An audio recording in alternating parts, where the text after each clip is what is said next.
For months, I've been working to get answers for you and the nearly 500,000 rebuild individual tolls that Lee County is sending out to people and are claiming they've never paid.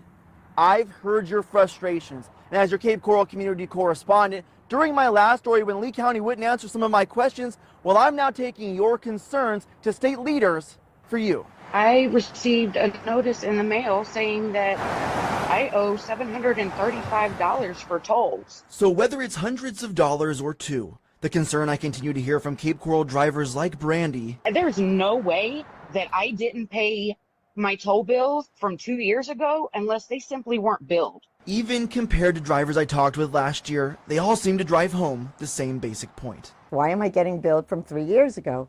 I would have paid these back 3 years ago. When I first started digging into this, Lee County told me it's because Leeways switched to a new invoice system, and the only people being rebilled, the county said, were drivers who they said didn't pay. What kind of business is able to just suddenly send you a bill for something that happened 2 years ago? But it was after I told you Lee County was rebilling 467,000 individual tolls.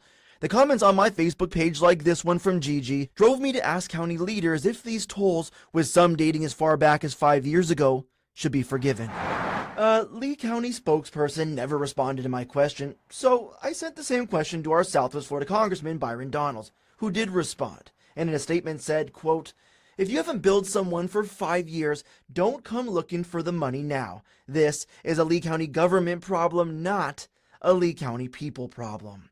People like Brandy Sutton." Why does it become our fault that you switched over to this new technology and something's not going right? Who says if they pay these tolls now, what will happen in the future? So what, am I going to have to worry about this happening again down the line? Like 3 years from now, are you going to come at me with another $1,000 bill? Reporting in Cape Coral, Colton Chavez, Fox 4.